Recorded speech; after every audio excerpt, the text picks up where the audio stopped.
Hello everyone, it's Theme Thursday, camping or scratch mittens, and I have my three newest babies here.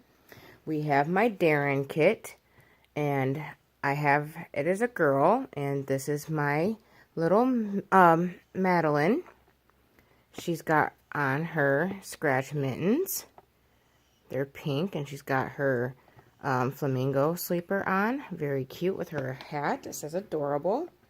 Then we have my little Ethan kit here. And this is my little Joshua. And he is wearing a onesie for camping. It says Born Wild. And he also has his scratch mittens on.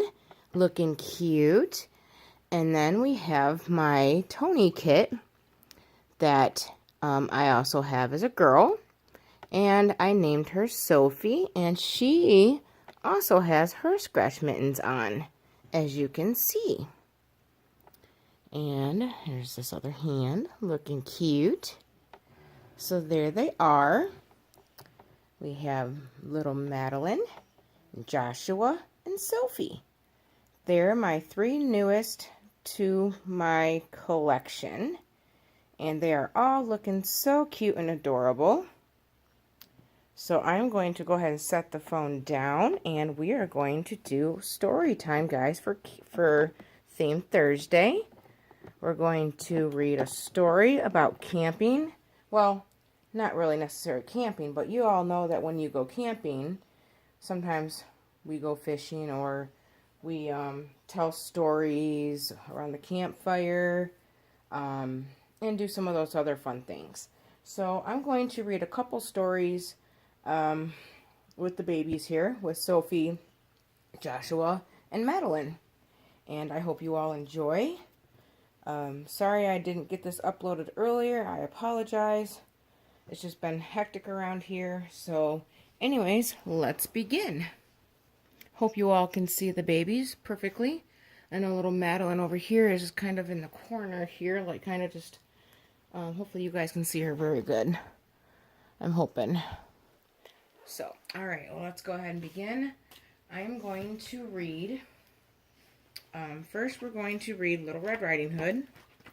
I gotta find where I put it here, where my bookmarker went to here. Alright, I'm gonna put this one in there.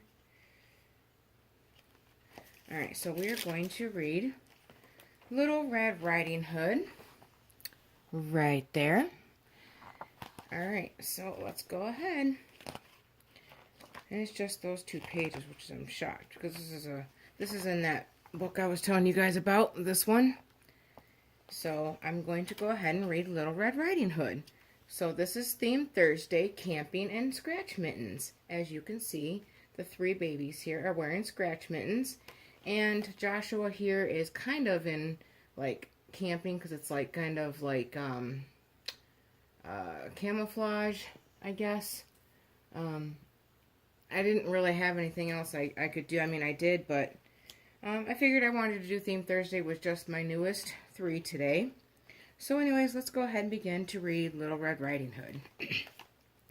Once upon a time, a little girl lived with her mother on the edge of a forest.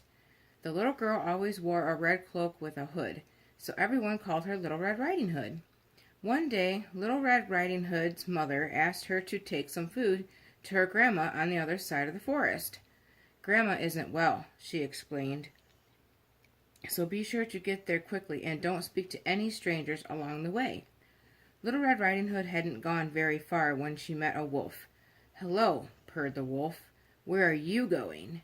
"To see my sick grandma on the other side of the forest," replied Little Red Riding Hood, who had forgotten her mother's warning.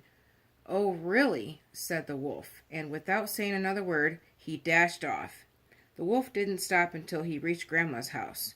He raced into her bedroom and gobbled her up. Then he put on her nightgown and climbed into her bed. So Little Red Riding Hood arrived. "Where are you, Grandma?" she called. "I'm in bed," croaked the wolf. "How strange she sounds," thought Little Red Riding Hood. But when she entered the bedroom, she gulped in surprise. "What big eyes you have, Grandma," she said. "All the better to see you with," replied the wolf. "What big ears you have," said Little Red Riding Hood. "All the better to hear you with," said the wolf. "What big teeth you have," spluttered Little Red Riding Hood. "All the better to eat you with," roared the wolf, leaping up. "Help!" screamed Little Red Riding Hood, as the wolf gobbled her down in one gulp. Her screams were so loud that a passing woodcutter rushed in to see what was going on. When he saw the wolf's big belly, he picked him up and shook him. The wolf gave a loud burp, and out shot Little Red Riding Hood, followed by Grandma. They were rather rumpled and crumbled and very, very annoyed. The wolf took one look at their angry faces and the woodcutter's axe, and raced away. From that day on, the wolf never dared enter the forest, and Little Red Riding Hood never spoke to strangers ever again. I've always loved this story. That was that story, the end of that one. And we're going to read one more, and it's called Little Dragon Goes Fishing. Because, you know, you guys, we always go fishing. I know I always did when I went camping. So how about this story? Little Dragon Goes Fishing. All right. Little Dragon was fishing. He dipped his net in the pond and swished it around. "I've caught a fish," he cried. But he hadn't caught a fish at all. He had caught a red rubber boot. "One boot is not much use on its own," said Little Dragon. "I need to catch the other one too." He was just about to dip the net in the water again when along came his friends, Princess Pippa, Princess Pip, and Baron Boris. "What are you doing?" they asked. "I'm catching red rubber boots," said Little Dragon. "Do you want to take a turn?" "Yes, please," said Princess Pippa. "I've always wanted a pair of red boots." Princess Pippa swished the net around in the pond and pulled out a yellow umbrella. "I wasn't expecting that," she said.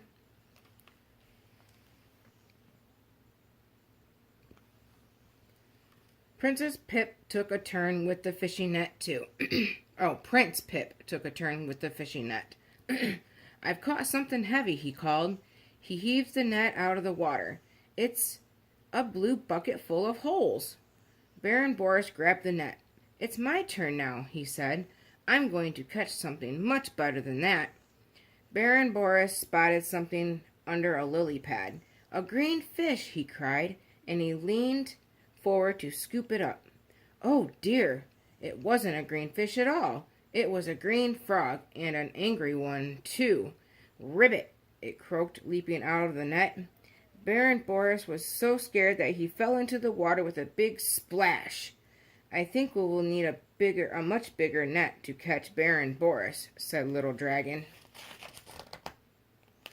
The end. That was a short one.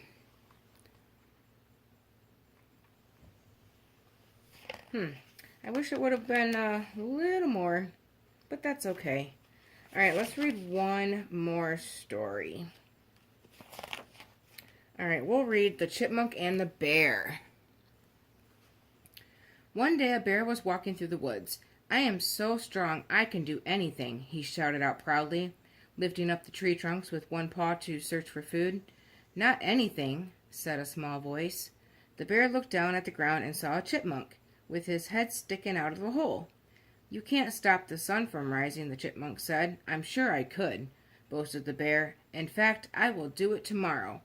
Tomorrow the sun will not come up. So the bear and the chipmunk sat side by side all night.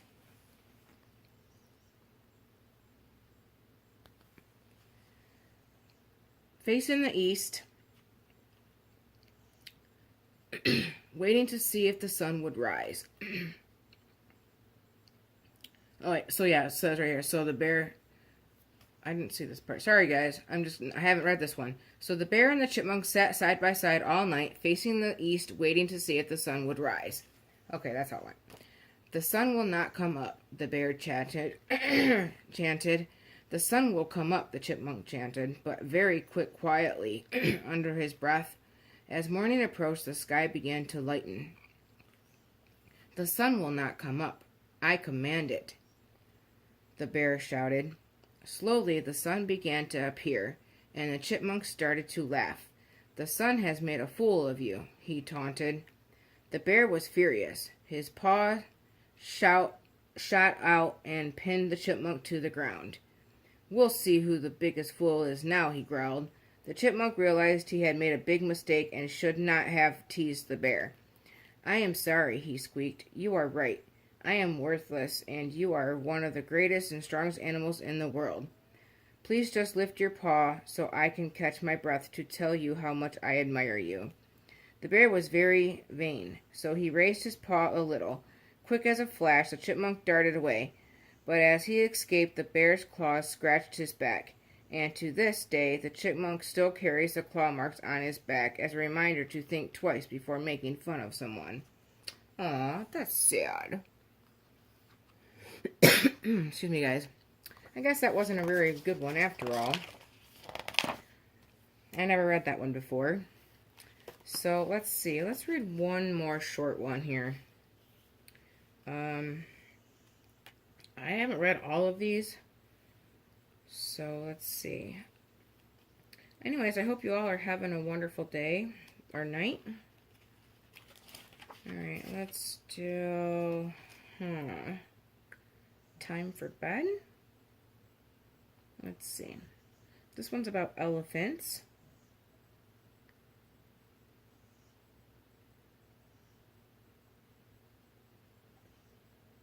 Alright, well, since it's almost bedtime, we can read this one called Time for Bed. It's got elephants in it, but that's okay. As dusk fell over the jungle, the elephants huddled together and prepared to sleep. But Toodles, the baby elephant, wasn't ready for bed. He stomped around and drew patterns with his trunk in the dust. "Come on, Toodles," smiled Mom. "It's time for bed." Toodles tried to hide a yawn. "Can't we stay up and play?" he asked. "I don't want to go to sleep." "Why not?" asked Mom. "You must be tired after such a long day." "I don't want to say," said Toodles shyly. You'll think I'm silly." "I could never think you were silly," said Mom kindly. "Tell me what's troubling you." Toodles looked up at his mom and blushed. "I don't like the dark," he admitted. "Why does it have to be dark at bedtime?" "It makes me feel afraid." Mom looked down at Toodles and smiled. "But the dark is a good thing," she said. "It's like a soft blanket covering the world, letting everyone know it's time to go to sleep."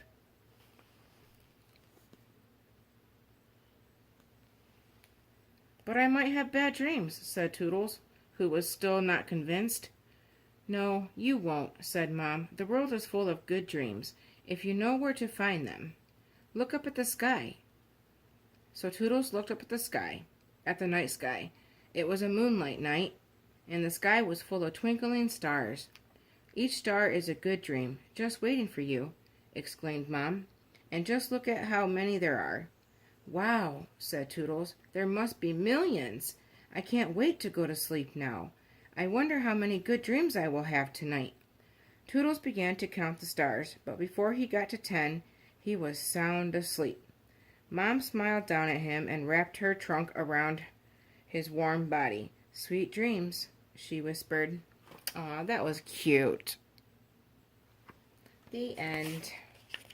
Alright guys, well, I hope you enjoyed this Theme Thursday video with Madeline, Joshua, and Sophie.